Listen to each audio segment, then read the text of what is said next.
So part of the attentional strategy of working with pain is recognizing that you actually have control over where you pay attention. It's quite extraordinary. One of the strategies for working with those with severe trauma is a trauma therapist might say, is there anywhere in your body where you don't feel the trauma? And it's very interesting that most people, and when I work with people and I ask them that question, invariably people will say, my nose or my earlobes actually feel okay. There are fewer nerve endings here. So you actually, your nose won't feel quite so freaked out. So I get crippling migraines at times. And so one of the things I'll inevitably, and I'm always amazed by this every time, and I've done this a lot, is that when I have a migraine, I'll just ask myself, where don't I feel it? And there's always this little aha moment that 94% of my body actually feels either neutral or pleasant. 6% is completely freaking out. But the 94% is either neutral or pleasant. And inevitably there's a very subtle shift, or a profound shift at times, a sense that I can actually be with this. So the meditation I'd like to lead you into is called a Zone 1, Zone 2 meditation. Where and again, if you're not feeling pain, we can either come around and provide something for you. But what I might suggest is anywhere you feel sensations that are the most predominant, whatever they may be, call that Zone 1. And then Zone 2 will be the neutral or the pleasant sensations. And I'll kind of tell you how this particular strategy works. Then we'll try it on for a few minutes and see what it's like. And I'll have a few comments at the end. We'll have some time for questions. Now the idea here is that you'll notice how the mind will want to go to Zone 1. It just wants to go there. And this is the linear rational mind, It's comparing, judging, figuring out how can I fix it, how can I nuke it, how can I make it go away.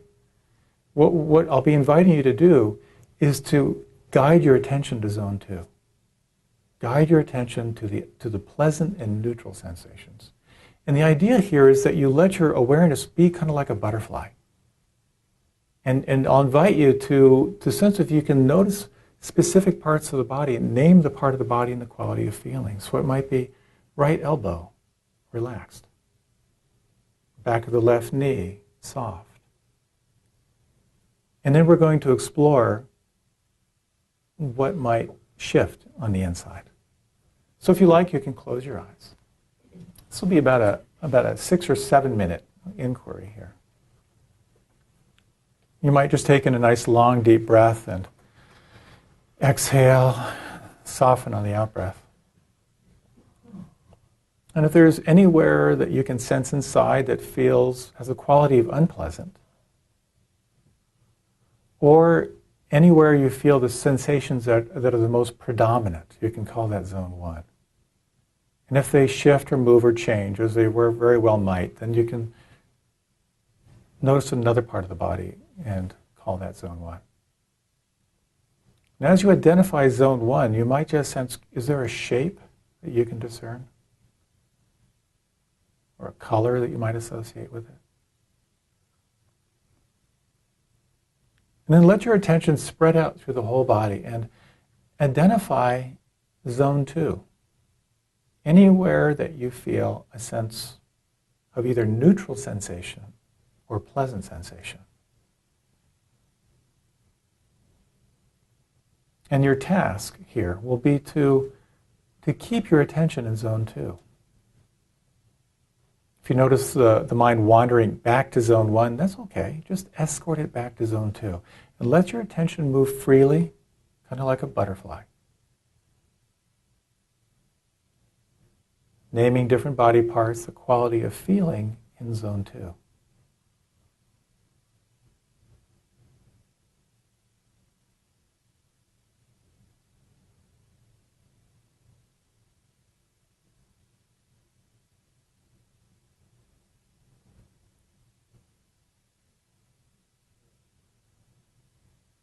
And as you continue,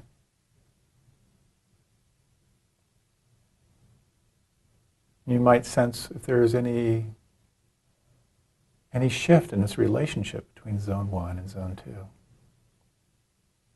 Sometimes there can be a feeling of zone 1 kind of bleeding into zone 2 or softening. Perhaps, perhaps not.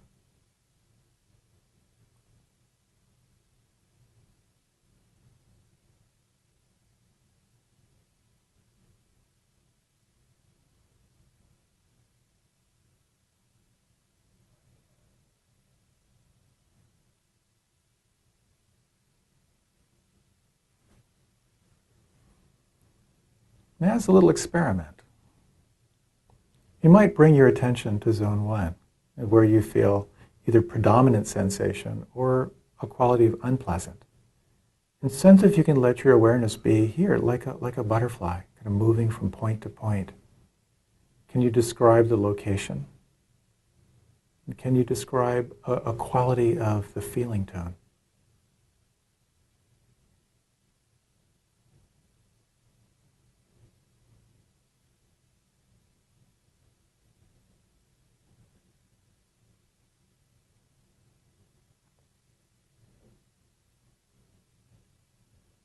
And then again, shifting your attention back to zone 2.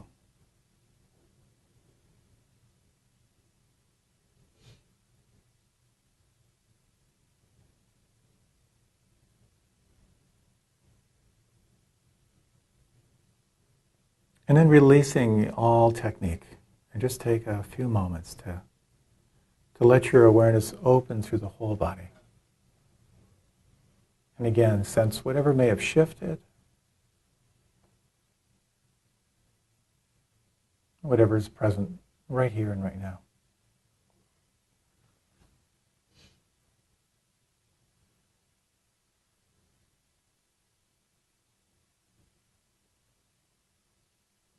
And when you're ready, you can deepen your breath.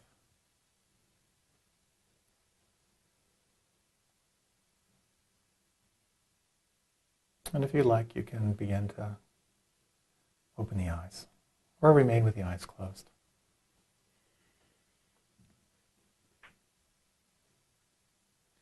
As we begin to practice our relationship to unpleasant sensation, what I found so powerful for myself is that I may not have control over the pain, but I do have control over how I'm holding it. I do have control over my attention.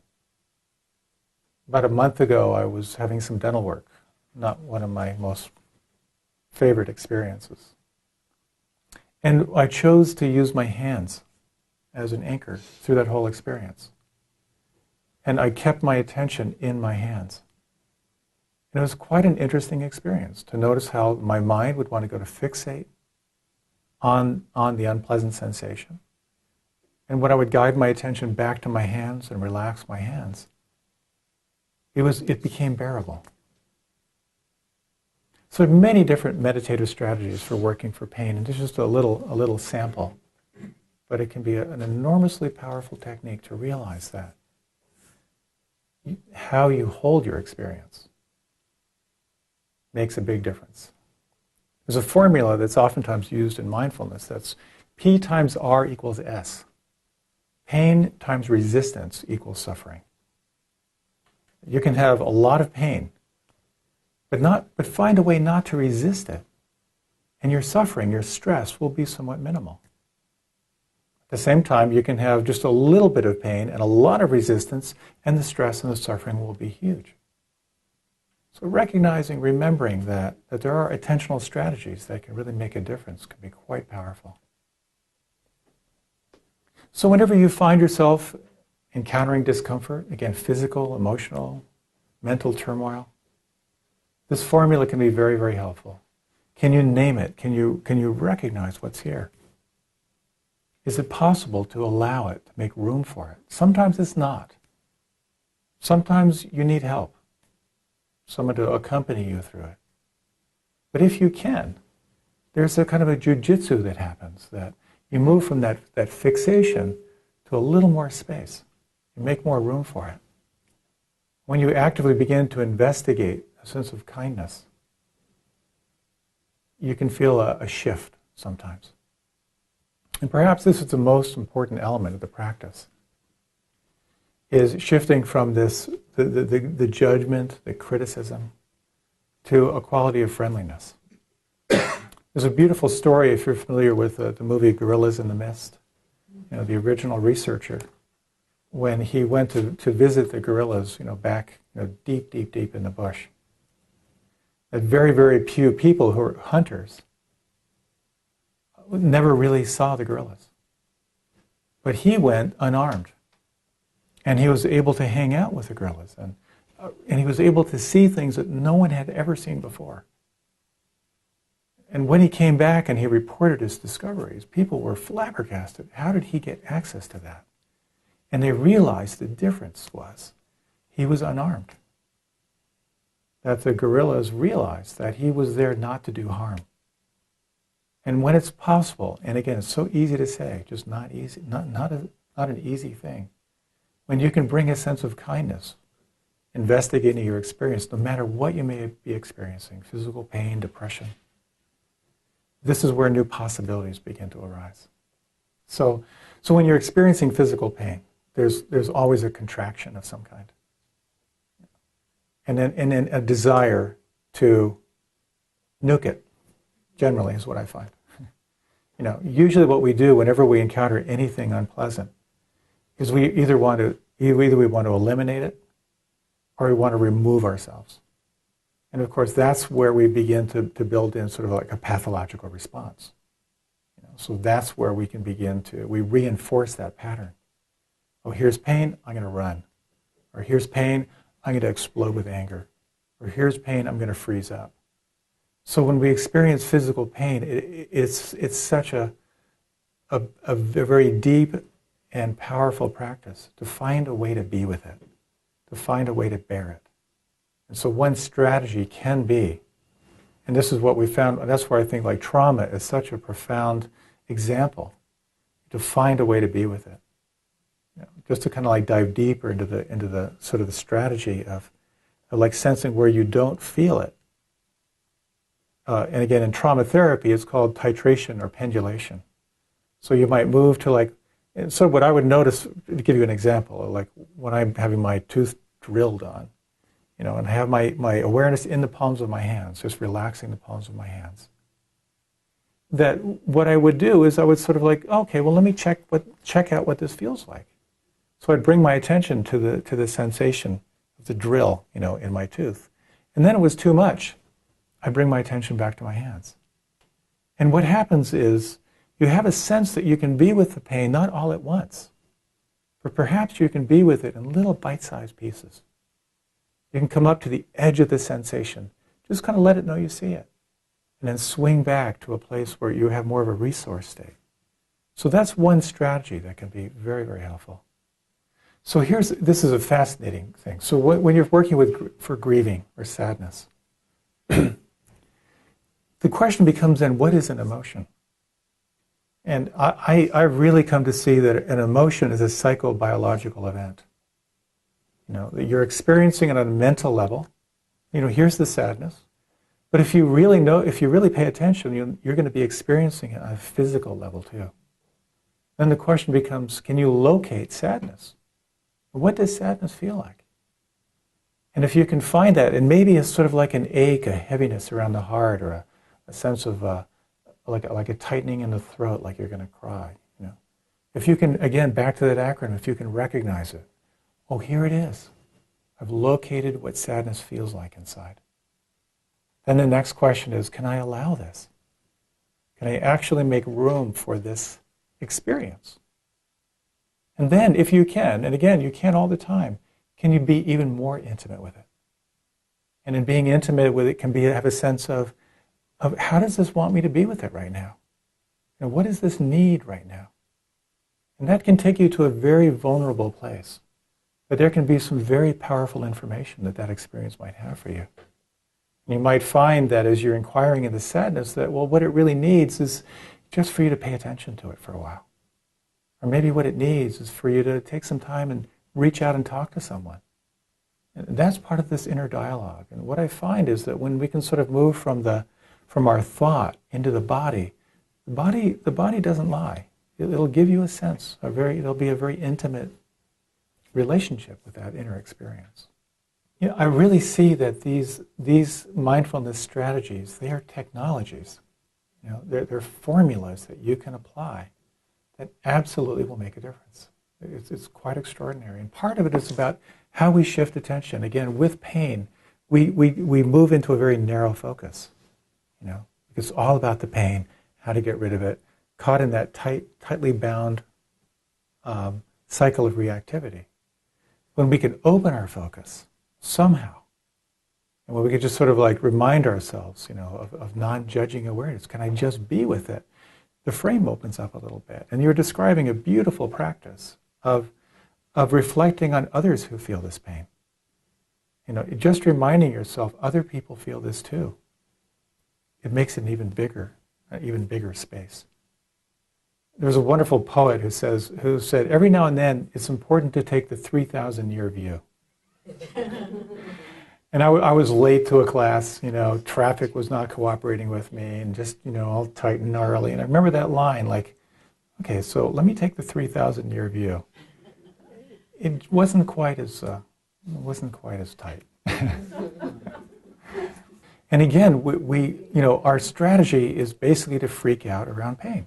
You know, we pretty much freak out about it. And a good friend of mine was telling me how he was in a meditation retreat, and he was getting incredible knee pain. And so this is just to name another strategy. It's called labeling or noting. And basically what you're doing is you're naming what the experience is, sort of moment to moment to moment. So he was having knee pain, and he thought, well, because he didn't have anything else to do, he was on a meditation retreat, he thought he would do this practice of naming. So he was naming the pain in his knee. And it went something like this. Red hot pain, white hot pain, waves of pain, waves of pain, waves of pain across the fruited plain. America, America. And it kind of came to, and his knee pain was gone.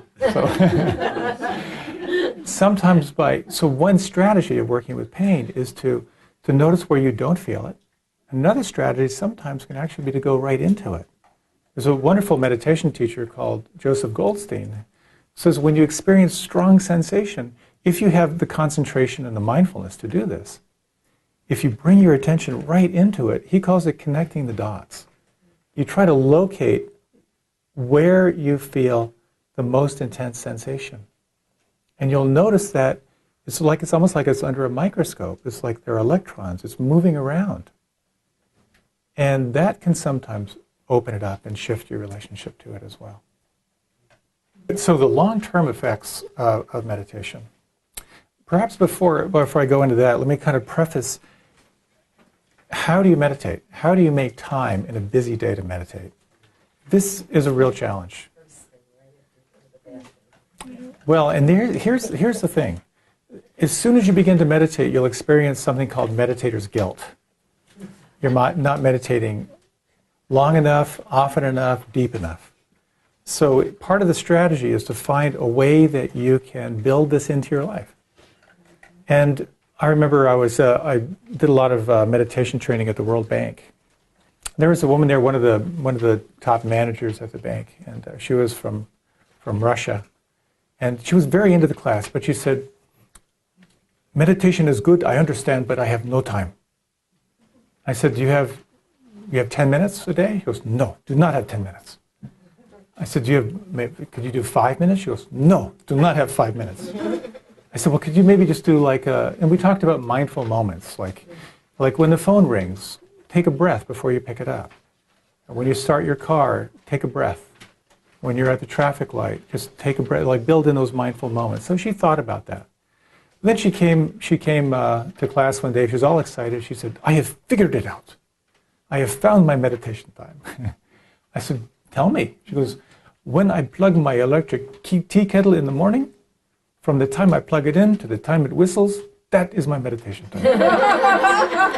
I scan the body, I watch the breath, I feel fantastic. And I said, that is great. And then I realized, it depends on how much water you put in that tea kettle. But it's much, much better to practice for 3 minutes a day than it is to do half an hour on Sunday. And you might explore building in what we call mindful moments. Just those moments while the computer is booting up, when you can just pause to shift from the cognitive to your experience. And if there is a way that you can develop a long-term practice, the benefits are extraordinary. It is absolutely beyond a shadow of doubt. We're seeing now what happens in the brain when you can sustain a regular practice. And to rather dive into those details, you might explore different ways that you could support a meditation practice. You know, the Kaplan Clinic has ongoing classes, can be a great resource. There is the Insight Meditation community here in Washington, D.C. There are many, many classes around the area. I have a weekly class down in Arlington on Monday nights. There are also retreats that you can take, times of intensive practice, when you can really dive in and learn these technologies and learn how they work. They can be beneficial as well. And I imagine the Kaplan Clinic will be sending out some resources and more information there. So I thank you for your time. Why don't we close with a short yet brief meditation, and I'll be available for a while. So if you like, you can close your eyes. And you might just explore this first question of mindfulness. What is your experience right now? What is happening right now? Just take a moment to feel how intimately as you can your experience right now.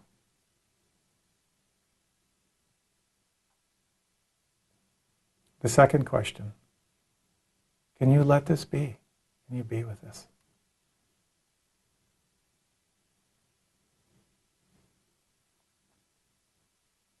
You might reflect on this formula for mindful investigation, to recognize what is here, to allow or accept this moment,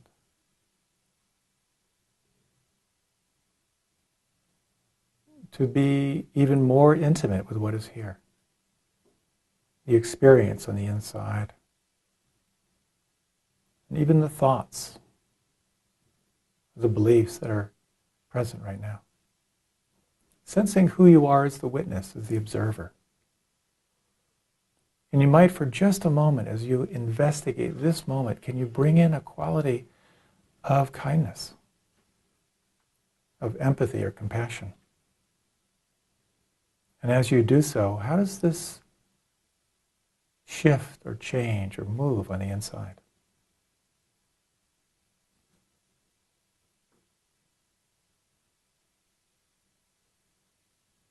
In these final moments, you might imagine what it might be like to take some time out of your busy day, to pause, to move from the mind, the cognitive realm, to come home to the here and now.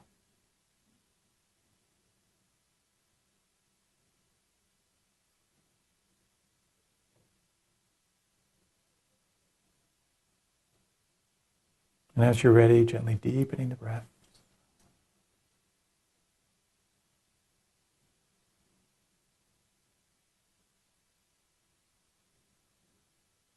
And then very gently, as you're ready, you can open your eyes.